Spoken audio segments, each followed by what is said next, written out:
I got the chance to interview a very special guest from Kansas City. She has deals with Nike, some with Red Bull. She's done a lot. She's getting the bag. Let's check this interview out. It's your favorite cousin Deona Hustle from Hot 103 Jamz, and it's a hot summer day, but it ain't too hot, is it? Not too bad. Yeah, it's not too bad. We outside in the parking lot. We couldn't bring it into the station, so we figured the best thing to do is just do it in front of the Hot 103 Jamz van. And I got the one and the only Phoebe Hines in the building. Hey. Well, outside. But y'all don't know who she is, you need to. Phoebe has it's 996.8K followers on TikTok. Viral sensation, content creator. She'll be doing a thing. I already told her she's gonna have to teach me a move or two, but nothing too advanced. No, we're gonna bust it down. Okay. Right. Bust it down seems advanced. Yeah. No, that's okay. We'll break it down. Break it down. That sounds better. Okay. Right. But she's also from Kansas City. Kansas. That's fine. You know, I have to check. All right. You know, I'm not from here, so I love Kansas City Mo and KCK just the same. All right. So that's love. But welcome to Thank you. To our outside hot summer day. Thank you for having me. Of course. So before we get into the TikToks, I know you've been doing your thing. 30 million plus on the likes. I was just stalking your TikTok earlier, and I'm like, these numbers is crazy. You be doing the thing. You be doing the thing. But I want to talk a little bit more about who Phoebe is. Yeah. So you're 21. Yes. You are 21. Okay. When's your birthday? February 12th. What sign is that? Aquarius. Okay, Aquarius, y'all cool. Yeah. Y'all What good? are you? I'm a Sag. Okay. The best sign in the world. But y'all there too. But you good people. I felt the energy. We got the blue. We coordinated a little bit too. Right on. Okay, so you're 21. Yes. You're in school. Sophomore or junior? Senior, actually. Senior. About to be a senior. Okay, senior. Yeah. What school do you go to? Pepperdine University. Where's that at? That's in Malibu, California. Ooh, Malibu, the hills. Okay, so tell me about how you ended up going there instead of doing a school here. I always just wanted to kind of, branch out and do my own thing. Yeah. I lived my whole life in the Midwest, so I was like, let's try one of these coasts. I feel that. So I really liked California and the idea of it and how creative the people are and how diverse it is. Yeah. So I was looking at a couple of schools out there. I was looking in NorCal at like Stanford and Berkeley. Okay, and then yeah. SoCal, Yeah. I ended up looking at, what's it called? And the other one doesn't matter. But I looked at Pepperdine. Right, because you didn't go there, so it don't matter. Yeah, it doesn't matter. It's relevant. Right. And I went to a faith-based school my entire life, Okay. so that aspect of it was Same. really important to me. And then when you go and you actually look at the campus, it's beautiful. Really? And it's a really nice community. It's smaller than most schools, so you still kind of have that feel that That's you know important. people. That is important. So, just all of those factors kind of played into me ending up there. So all your years have been in Malibu. Well, okay, so I had to come home for COVID. Okay. So I was home for a year and a half taking Zoom University. But then we went back for my junior year. And hopefully senior year, we're there the whole time. It's going to be, hopefully we don't have no problems. I know this monkeypox is getting out of hand. Right. We're just going to pray and speak into existence that we don't have a good time. Exactly. And no more spreads or anything. Exactly. Okay, so it sounds like LA makes a lot of sense because when I think of creatives, especially like outside of Kansas City, LA is kind of one of those areas that's like you got people doing 20,000 different things. It's a hot spot. Yeah, it's a hot spot. Everybody and their mamas on their grind and stuff. So that makes a lot of sense. Exactly. And you throw that Malibu in there. That sounds fancy. Yeah. I'm going to need a visit. All right. You going to show me around? Yeah, come on out. I'll give you a tour. Okay. Yeah. Okay. We're going to spend it on the Hot 103 Jamz budget, FYI. But, okay, so how do you manage social media in school? When you are in school, full mode, how do you balance that with TikTok and your content that you're creating? Yeah, that's honestly really interesting because my freshman year, I didn't have this platform. Didn't happen until I went home and I had a lot of time. Because of COVID. Outside of doing Zoom classes. And so when I went back to school, time management has always been something that was not natural for me. I feel it. So it's like really about like splitting up your time, figuring out what you want to focus on at a given point in the day, and even like making a schedule for the week. So you make schedules for your week? Oh no, but I'm working towards it. Okay, I was gonna say your mom out here, so I figured you had to say she's that. helping me out. Okay, that's cool. Yeah, shout out Kimberly. Okay, shout out to the momager doing a thing. Okay, so that makes a lot of sense because even now I have a struggle getting hip with time. Like it doesn't matter. I feel like it doesn't matter like how old you get.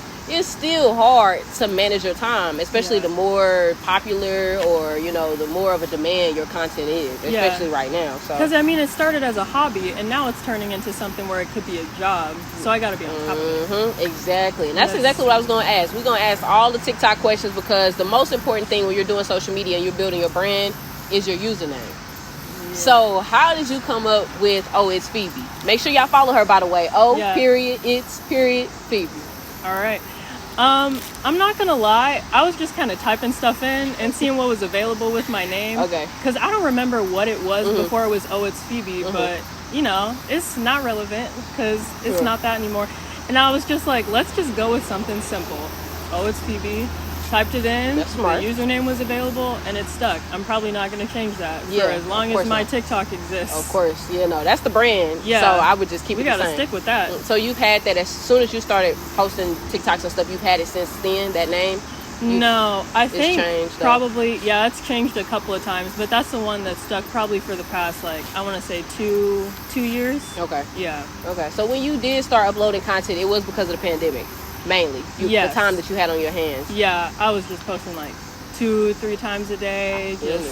I was on there. That's what's up. I'm trying to hop on TikTok. My friends keep telling me, they're like, you gotta, but get on there. I hear the thing is the consistency. I'm on there, but it's the consistency of having to post several times a day that I'm like, dang, that's a lot of feed the beast. Yeah, you really do have to feed the beast, so to speak.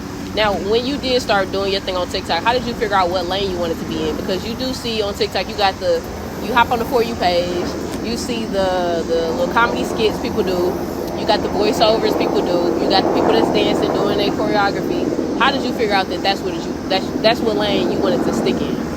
Okay, I think at first my content was just really aimless. It was just whatever I was thinking of. I was like, all right, I'll just go ahead and upload it. But I was seeing the biggest people on the app, like Charlie D'Amelio, Addison Rae, and they were all doing these dances, and I was like, how do I get involved with this? Right. And I came from a dance background, so I was like, there's got to be a way that I can learn some of these dances, at least, is what I started doing. Right. And then eventually I was like, I got to do something different if I want to be noticed. Thanks. So that's when I started trying to create my own dance trends, and it took a while for a lot of them to stick, just because you kind of have to figure out like exactly how you want to operate. That seems like a lot. Yeah, that's a touch and go process. But eventually I had a couple of trends take off, and people started knowing me for, this is the girl that's making the choreography, that's helping the app run. Right. And I was like, literally. Yeah. So for me to go from just doing other people's dances to people looking to see what dances I was making, right. I was like, that was honestly a really cool and that's really dope. big switch. No, that's dope, because you do get on TikTok and you see all the thousands of dances, but sometimes you don't really know who's behind this. Right. Like, who set this off, unless a celebrity pays them to fly them out and all of that different stuff, which happens. But like, you really don't know who's behind it. So for you to make the transition of actually going from just like, I'm going to participate in their trends, but you know what? I'm going to make my own. Yeah. Which one do you prefer to do the most? Ooh. It's like, I like the grind of figuring out choreography, because if I have an idea, I'm going to get up and I'm going to work on it until it's perfect, and I'm like, it's making, it's itching that part of my brain. It's like I post it and I'm like, this was something good. Like, this was a good piece of content. So I think I would probably say choreography. As long as the ideas keep coming, I'm going to keep throwing them out there. And see what people do with them. That's what's up. But I want to know, with TikTok, when I first got on it, I saw thousands of videos, and I'm like, this is so much content. But you still have certain people that stand out as far as influencers. Right. And being a black creator, are there ways that are outside of just the choreographing different dances that you're like, this is how I stand out because I stay in this type of lane, or anything that you believe that you have quality-wise that stands out being a black creator? Yeah, I think something that's really huge that people need to remember, especially if they're trying to get into this industry, is don't compromise your values and who you are just for the sake of, going viral. Yeah, for going viral and even trying to build your brand, because over time your brand is only going to be what everyone else wants you to be and what you have to do, instead of being true to yourself and what you feel like you should be doing. Another thing I advocate for is, I think a lot of black creators on the app are really helping the app like actually run, and they're fueling a lot of the creative ideas that a lot of people on the app are using. And so something that I'm really passionate about is making sure that they get their credit. Especially like a lot of people don't care until it's happened to them, but ideas get stolen all the time, and they get twisted, and it only takes one person to not, tag the original creator of, anything, and then nobody knows where it started. It happened with Renegade, and that's where it started even becoming a discussion, but it still happens all the time. It's just nobody makes a big deal about it necessarily. But just again, since that's happened to me, that's something that I, and as a Black creator, unfortunately, it's something that a lot of us go through. And but there's like a big community that I think can rally up for each other and relate to each other, and we're all standing up for each other. And I think that just makes us stand out on the app. No, that's what's up. No, I've seen a lot of different people, especially Black creators, get their not get their credit for a lot of dances. It's all on Twitter. I'm preferably on Twitter. Okay. So I only hop on there every once in a while. Twitter is hilarious, but TikTok is hilarious too. Like, cause TikTok would keep me up at night. Right. Like literally, I was supposed to be asleep at like 1 a.m. and I was scrolling. You get the message and they're like, "Are you still scrolling?" I had to turn notifications off. The other day, I was like, I can't do any TikTok notifications because I'm gonna go. I'm gonna go. I feel that. Yeah, I feel that. Well, you did talk about content-wise how a lot of times people aren't getting their credit. So that might kind of answer this next question. But outside of that, are there any other challenges that you face? Whether it's just not being in the mood to record videos, or you not having enough videos to record, like any type of roadblocks that you kind of run into? Yeah, I think for a lot of people, or at least a lot of creators and influencers, it's hard to post when you're just in a funk. And I think that especially right when we went back to school, I went through something like that. Just where I was getting back into the swing of actually like doing schoolwork and having to go places constantly and not knowing where I was going to film, because I lived with I think 7 other people. And it was just kind of like a balance, and even just accepting like, oh, people are looking at me from an outward perspective, and they know me from this, and they're just seeing me walk around campus, and I was feeling really self-conscious.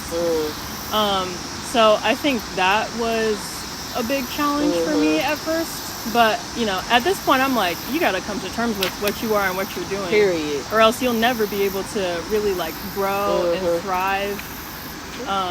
Drop the mic on that one. She killed that one. Okay, words of wisdom. You need to have like some content of dropping some dimes on people too. You know what? Maybe I'll look into that, because diversifying your content, that's another tip I have for people.